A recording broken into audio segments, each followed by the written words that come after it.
happy that we finally managed to move into the atomic age. We finally understand how nuclear power works. No longer do we have to fear it because we know any and all repercussions can be dealt with. Because if something goes wrong, we got a manual on how to deal with it. Because of the people that came before us, because they have done such brilliant research that to this day we got nothing to fear. Now you realize that I'm talking absolute bollocks. It's called sarcasm. Now, one of the scariest subjects of all time is literally the nuclear age, or should I say the atomic age. Depends how you look at it. It's got to do with those little spinny things. I'll put up the emblem over there. Right, now that you got that, you must realize that to this day, we have no idea how to deal with these things because we are still experimenting. Now, experimenting means that you put it and poke it and see what happens. Literally, you play with something to see the end result. Now, when playing with nuclear things, things can often end bad. Now, I've got a woman in a bikini over there, and you're thinking to yourself, what the hell has this got to do with the nuclear age? Everything. Because that woman's, well, bodybuilding chick's swimsuit is literally named after an inhabitable island. Bikini Atoll. Little known fact. Now, basically, the reason that woman has got that bikini on is thanks to a nuclear bomb being dropped there, because they said this new swimsuit is the bomb. And I'm not backing that up. Please Google it. You have to love it. Reality is so much weirder than fiction. Now, I'd just like to point out that the Nuclear Commission is a very scary entity in itself, right? And when you think of all the nuclear accidents that we've had up to this point, that we should have wised up and taken it a little bit slower. But no, oh no, we've come up with a plan B. You're going to love this one. We've actually decided that we are going to play with something way more dangerous than nuclear power. And you're thinking, how is that possible? Don't talk crap. Come on. Nuclear, literally splitting the atom, is the apex of what mankind can play with. That could end mankind. No. A bunch of prophets decided, you know what we got to do? We got to get together in Switzerland. Now, you thinking Switzerland, and I know, because Switzerland, great food, beautiful, ordered, free, and fair society. The cheese is amazing. Great watches, fantastic knives. They got it going on. Now, you would think that these guys would be a little bit smarter than to play with something that could cause a mass extinction. You'd be wrong. Guys, I'd like to introduce you to the guys that have actually decided they go to play with a black hole here on Earth. That's right, they have decided they're going to figure out how to make a black hole, which I'm going to be explaining momentarily. So anyway, guys, come with me on a very weird journey where we take a look at something that is going to go horribly wrong.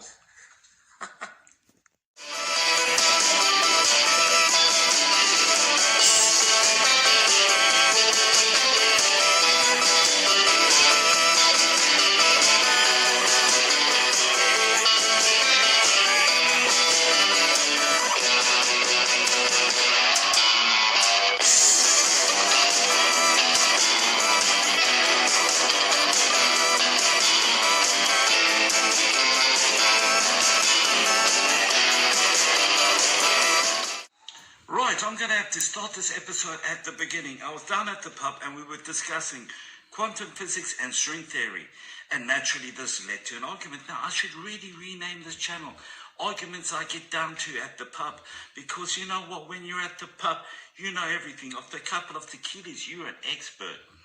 So, anyway, we were discussing the fact that theoretical physics is clearly just physics, because everything is theoretical. The whole idea of science is pursuit of knowledge, knowing your environment. Now, at C.E.R.N, work with me, I'm going to put up what that stands for. It's a French title. Basically, they decided they're going to get something called the Hadron Collider, which looks like a giant racetrack, right? But it's a pipe. Now, this pipe is a giant pipe, right? And they've got different types of circuits, Hadron Collider, running things anyway. What they do is they got the giant magnets and they kind of send atoms and protons and neutrons and all kinds of things that I have no idea about. And they collide them, creating many explosions, many nuclear explosions within the pipes, which they manage to contain. Now, in my personal opinion, this is fantastic, because we really should look into what is the fabric of existence of the universe. Why are we here? Who put us here? But we should do it at a slightly slower pace, because till now, all our successes seem to come with more downsides than upsides. Personal opinion, I'm not a scientist, so keep that in mind. But you know what I am? Is a realist. Because the whole concept of actually playing with nuclear-orientated subjects, things do tend to go wrong. And the main thing that goes wrong here is, you guessed it, human error. Now you're looking over there, you see yourself, oh, that's a nice piece of arse. That piece of arse over there could end mankind. Now you're thinking to yourself, how is that possible? It's called human error. Right, some guy at C.E.R.N is sitting over there doing a calculation, and he suddenly remembered a pole dancer that he's in love with, and he can't stop thinking of her. He messes up on a small calculation, a mathematical glitch, and next thing you know, is we have been wiped out of existence. But that's not what I'm going to be running with here in this episode. No. What I'm going to be running with, that literally what I'm putting up on the side over there is what a black hole is. Right, that is the dictionary term of that. But now I'm going to give you guys a caveman explanation of what a black hole is. Right. Now basically, it is like a giant magnet that sucks in everything. We're talking not just mass, but it can even suck in things like frequencies, something like radiation. Every single aspect of our reality gets sucked into this, and we have no idea where it goes. Now, this thing manages to speed up at the following speed, of which I understood it to be. Right. If it could, I'm going to give a very, very primitive breakdown now, so work with me. If you have a car sucked into the black hole, right, it's going to take exactly 1 second. But then, once the car's in there, the black hole can suck in 2 cars in half a second. And then after that, it will be a quarter second, it could suck in 4 cars, and so on. So technically it speeds up in the following ways. 1 onto 2, so now it times itself by 2, then 2 times itself and it times to 4. Now 4 times itself goes to 8. 8 times itself it goes to 16. 16 doubles again and it turns to 32. That, from what I understood, or it could go way exponentially faster than that. But then again, I just like to point out, I am not a nuclear physicist. Even if I have cards printed saying yes I am, I'm not. Even the people down at the C.E.R.N lab are not 100% sure how this is going. That's why it is called research. Now, the main problem here isn't that they are doing this. That concerns me. The fact that actually creeps me out is the amount of things that have gone wrong here. Now, this is going to be a very short episode. It's a bit of a spoof, because the argument that I had down at the pub, like I was telling you about early on, said that we're going to rip a fabric into reality. Rip a hole, a crack, a rip in the fabric of reality. No. See, the whole idea, if a black hole does accidentally get loose in C.E.R.N, our reality will blink out.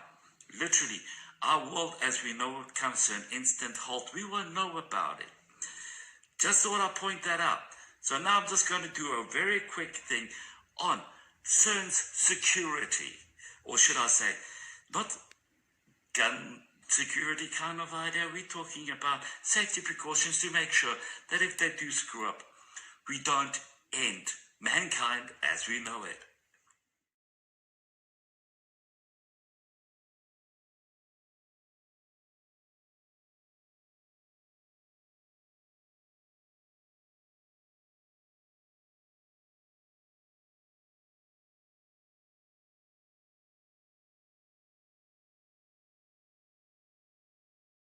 Now, the whole idea of the premise of C.E.R.N is fantastic because I got it straight out of Resident Evil. Now, Resident Evil is a fantastic video game, even better movie franchise. A lot of people say that it's bad. I disagree. I think it's fantastic. In fact, I use the term let's go residential whenever I want to do something stupid. So, let's get back to the point at hand, right? Now, if you bury it really deep in the ground, you don't see the problem, so therefore the problem is not there. This is sound logic, apparently. Except for one minor problem. They decided they're going to make sure that this place does not look like an evil supervillain's lair. And they put a park on top. Now, this was a very nice idea aesthetically, but they didn't really think this through, because as it turns out, woodlands attracts woodlands creatures. Right, now, this over here was almost Apocalypse by Wind of the Willows, if you'd like. Because, now, I think it was a ferret or a weasel or a mongoose or something broke in and accidentally got into the Hadron Collider. Now you're thinking, I almost had the entire world existence flashed out of existence, literally, as in the end. Solid black. We don't even know if there's a solid black after this, because if this entire thing goes boom, we will not know about it. It's over a bloody rodent. Now, I know they're not rodents, they just look rodent-y. Right. Now, you think, okay, security protocols are fine. Okay, after that, they beefed it up. Right. But then you also have to worry about the construction problem. Because 9 days after they built this, opened the Hadron Collider, the big boy, the very big bad boy, they had a bit of a meltdown. Not meltdown as in the end of the world, because we wouldn't know about it. They had actual machine overloaded and it broke and shutting down the entire complex. This over here is very, very concerning in my opinion, because we do not know what we are playing with. So shouldn't we take it just a little bit slower? And that's coming from me. Right, now, this over here are genuine concerns. Cause for concern. Yep, I have to do it again. C.E.R.N is a cause for concern. I'm good at this. Now, this over here is something that could really end humanity, because over here they're not only playing with a black hole, but they're playing with atoms. Now, they discovered loads of different kind of versions of this, because this over here they're playing with the very fabric of reality, and therefore they're playing with something called string theory. Now, string theory is really simple. It means that reality splits at every single second of every single moment. Like, for example, I give you a bit of a breakdown. This is a bit wonky, right? Say you order a pizza, you go to the door, you pay for the pizza, you tip the delivery guy, then you sit down over here and you watch me on YouTube and think, man, that guy's cool. Now, if you didn't tip the pizza delivery boy, sat down, looked at me and went, wow, that guy's hot, right?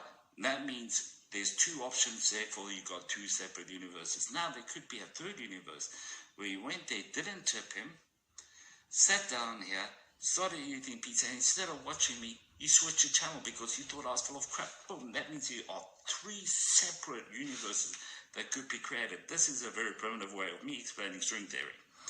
Right, you with me on this? It means that every second you could have made a different decision in another universe you did. This is the multiverse theory.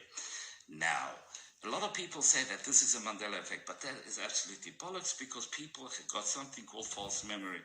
People remember things very differently from one person to the next. Now, this is a different story altogether, which we're not going to go into, because a lot of people said that there are two separate realities, and when C.E.R.N accidentally made a bit of a boo-boo at the back there a while ago, two separate realities melted together. So therefore, you had two different universes that are now cooperating in one singular line. Linear timeline. Boom! How confusing was that? But no, that's not the problem.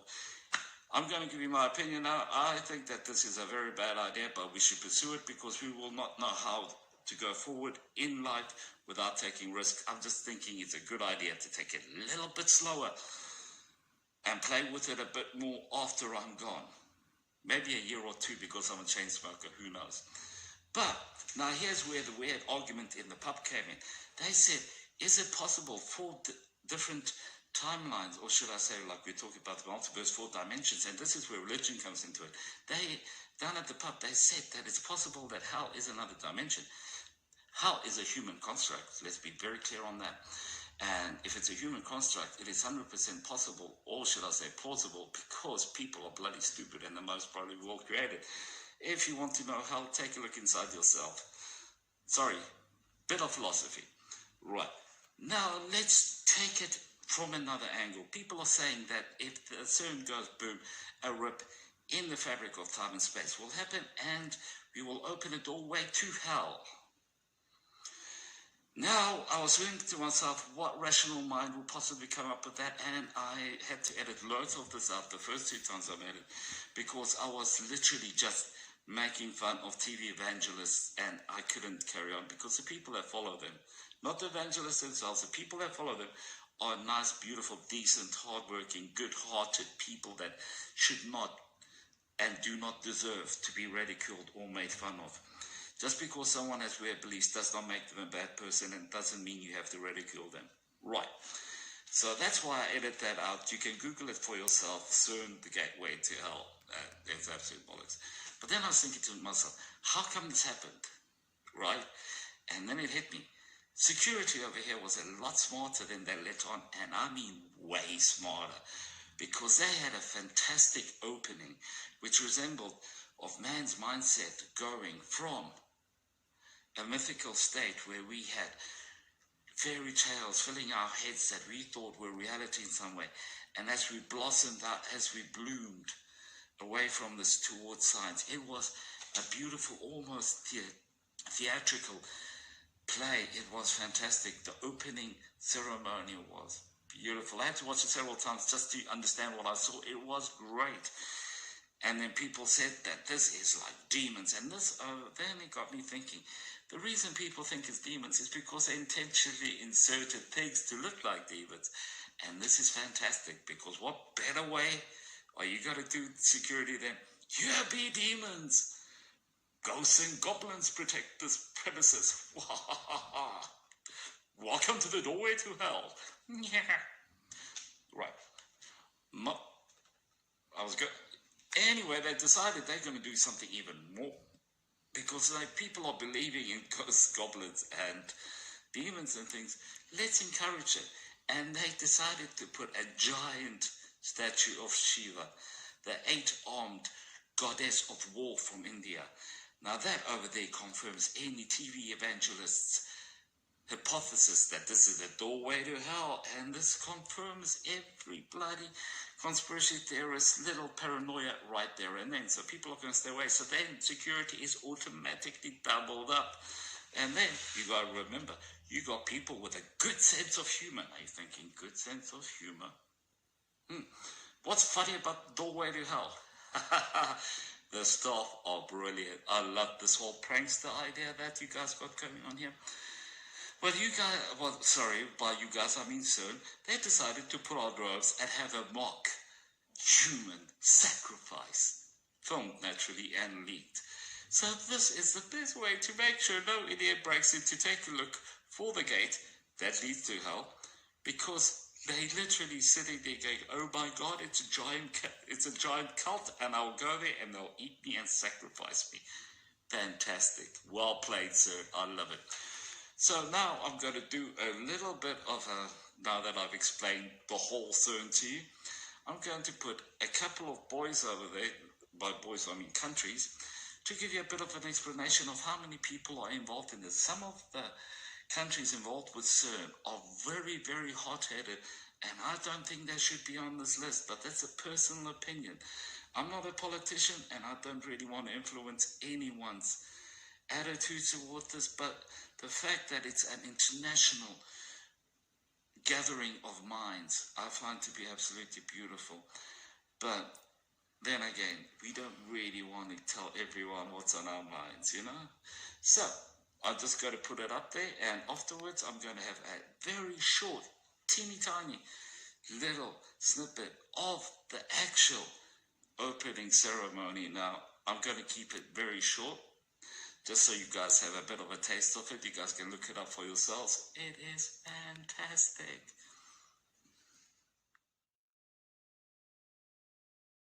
The beautiful beautiful artistic freedom that was used in that is absolutely next level. I've got to say it, the people that made that should be commended for a job well done.